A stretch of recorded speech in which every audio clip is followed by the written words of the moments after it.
ಎಲ್ಲ ಕನ್ನಡ ಮಕ್ಕಳಿಗೂ ಕನ್ನಡ ಕಿಡ್ ಚಾನಲ್ಗೆ ಸುಸ್ವಾಗತ. ಇವತ್ತು ನಾನು ಒಂದು ಕತೆ ಹೇಳ್ತೀನಿ, ಕೇಳ್ತೀರಲ್ವಾ? ಆ ಕತೆ ಹೆಸರು ಕೋತಿ ಮತ್ತು ಅಳಿಲು. ಒಂದು ಕೋತಿ ಮರದ ಮೇಲೆ ಕುಳಿತಿತ್ತು. ಆ ಕೋತಿಯ ಬಾಲ ತುಂಬ ಉದ್ದ ಇತ್ತು. ಅದು ನೆಲದವರೆಗೆ ನೇತಾಡುತ್ತಿತ್ತು. ಒಂದು ಅಳಿಲು ಕುಣಿದಾಡುತ್ತಾ ಅಲ್ಲಿಗೆ ಬಂದಿತ್ತು. ಅದು ಕೋತಿಯ ಬಾಲ ನೋಡಿತು. ಆ ಕೋತಿಯ ಬಾಲವನ್ನು ನೋಡಿ ಜೋಕಾಲಿ ಅಂತ ತಿಳ್ಕೊಂಡು ಈ ಜೋಕಾಲಿ ಎಷ್ಟು ಚಂದ ಎಂದು ಯೋಚಿಸಿತು. ಕೋತಿಯ ಬಾಲವನ್ನು ಹಿಡಿದು ಅಳಿಲು ಜೋಕಾಲಿ ಆಡತೊಡಗಿತು.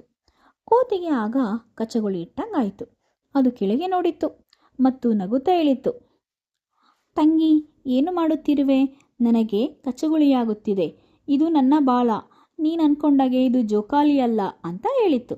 ಆಗ ಅಳಿಲಿಗೆ ಗಾಬರಿಯಾಯಿತು. ಮಂಗಣ್ಣ, ಇದು ನಿನ್ನ ಬಾಲವೇ? ನಾನಿದನ್ನು ಜೋಕಾಲಿ ಅಂತ ತಿಳ್ಕೊಂಡು ಆಡ್ತಿದ್ದೆ, ನನ್ನನ್ನು ಕ್ಷಮಿಸು ಎಂದು ಕೇಳಿತು. ನಂತರ ಅದರ ಬಾಲವನ್ನು ಬಿಟ್ಟಿತ್ತು. ನಂತರ ಕೋತಿ ಆ ಅಳಿಲನ್ನು ಕ್ಷಮಿಸಿ ಇಬ್ಬರು ಸ್ನೇಹಿತರಾದರು. ಇಬ್ಬರು ಒಟ್ಟಿಗೆ ಆಡತೊಡಗಿದರು.